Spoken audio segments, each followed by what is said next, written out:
के षड्यंत्र, और आपको क्या लगता है किसानों, चाइना, अमेरिका, इस तरह की जो विदेशी बांग्लादेश में हुआ है ना, वो यहाँ होते हुए भी देर नहीं लगनी थी अगर हमारे इतने शीर्ष नेतृत्व जो हमारे इतने सशक्त नहीं होते। कंगना रनौत ने जो फिर से बात कही है, जो बीजेपी के सांसद हैं उन्होंने जिस तरह की बात रखी किसानों को लेकर के, अगर यही बात किसी और पार्टी के मेंबर ने कर दी होती तो आज वह घेर लिया जाता पूरे मीडिया जगत में।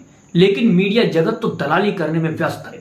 वो तो मुंह पर उंगली कर रख के बैठा हुआ कह रहा है जो कहना है आपको कहिए, जो हमारे अन्नदाता हैं किसानों को जो कहना है कहिए, आप रेपिस्ट कहिए, आप आतंकवादी कहिए, आप खालिस्तानी कहिए, जो दिल में आए वो कहिए, जो हुजूर का शौक हो वो कहिए, और जो आपके सत्ताधारी पार्टी चाहती हो वही कहिए। सभी लोगों की खामोशी है। आप यह वीडियो देखिए, फिर इस पर हम चर्चा करते हैं। तो जो बांग्लादेश में हुआ है ना, वो यहाँ होते हुए भी देर नहीं लगनी थी अगर हमारे इतने शीर्ष नेतृत्व जो हमारे इतने सशक्त नहीं होते। यहाँ पे जो फार्मर्स प्रोटेस्ट हुए, वहां पे लाशें लटकी थी, वहां पे रेप हो रहे थे, और जब वो किसानों के हितकारी बिल जो वापस लिए गए थे तो पूरा देश जो है वो चौंक गया था। और वो किसान आज भी वहां बैठे हुए, उन्होंने कभी सोचा ही नहीं ये बिल वापस होगा। वो बड़ी लंबी प्लानिंग थी जैसे बांग्लादेश में हुई है। तो इस तरह के षड्यंत्र, और आपको क्या लगता है किसानों, चाइना, अमेरिका, इस तरह की जो विदेशी जो शक्तियां हैं वो यहाँ काम कर रही हैं। और ये फिल्मी लोग हैं, इनको लगता है कि इनकी ये दुकान चलती रहेगी अगर देश चाहे जाए भाड़ में। ऐसा नहीं होता है। देश अगर भाड़ में जाएगा तो आप भी साथ में भाड़ में जाएंगे। ये बात जो है इनको रोज रिमाइंड करानी चाहिए। पर खैर, जितनी इनकी बुद्धि है उतनी इनकी करतूतें भी हैं। तो आपने वीडियो में देखा कि कंगना रनौत किस तरह से किसानों को आंदोलनकारी ना मानते हुए अत्याचारी मान रही हैं। वो मान नहीं कि रेपिस्ट हैं, वो मान नहीं कि उन्होंने लाशें टांग दी थी। और मोदी की जो वर्चस्व वाली राजनीति है उसको और बढ़ा चढ़ा बनाने की कोशिश कर रही हैं। क्यों? क्योंकि उसी के नाम पर उनको मंडी से टिकट मिला था, तो अब चाटुकारिता तो करनी ही होगी। लेकिन जो किसान अन्न उगाते हैं उनके खिलाफ इस तरह की नफरत, इस तरह का जहन जो उनके दिमाग में बना हुआ है, इसीलिए उनको एक तमाचा उस महिला ने रसीद किया था जिसकी मां उस आंदोलन में बैठी हुई थी जब इन्होंने इस तरह का बयान दिया था।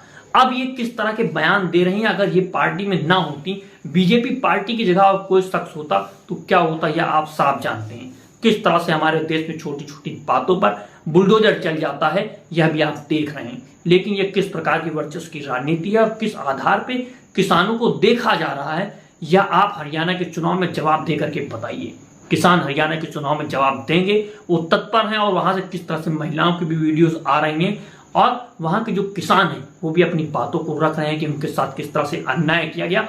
और बीजेपी में जब प्रधानमंत्री नरेंद्र मोदी कहते हैं कि वो महिलाओं के साथ हैं, जब वो कहते हैं कि किसानों के साथ हैं, किसानों के लिए बहुत सोचते हैं, उस पर कार्य करते हैं, जब उनकी सांसद इस तरह का कार्य कर रही है, किसानों को लेकर के इस तरह की टिप्पणी कर रही है, तो क्या प्रधानमंत्री के मुंह में दही जम जाता है? अब वो इस पर टिप्पणी नहीं कहेंगे कि उनका मन उनके कभी माफ नहीं कर पाएगा जिस तरह से उन्होंने साध्वी की प्रज्ञा के लिए बोला था। क्या सिर्फ यही सारी चीजें हैं जो देश में अलग अलग तरह की वर्चस्व राजनीति को प्रोत्साहित करेंगी? और किसानों को सबसे बड़ा मुद्दा यही है कि किसानों को इस तरह से अत्याचारी, बलात्कारी बताया जाएगा और मीडिया मुंह पर उंगली रख करके खामोश रहेगा, कोई सवाल नहीं करेगा। आप देख रहे हैं दो बोल न्यूज, मैं आमिर खान आजाद। अगर आप चाहते हैं कि इस तरह की वीडियो हम बनाते रहें, सच्चाई को आपके सामने लाते रहें, तो चैनल को सब्सक्राइब कीजिए। जय हिंद, जय भारत। तो जो बांग्लादेश में हुआ है ना, वो यहाँ होते हुए भी देर नहीं लगनी थी अगर हमारे इतने शीर्ष नेतृत्व जो हमारे इतने सशक्त नहीं होते। यहाँ पे जो फार्मर्स प्रोटेस्ट हुए,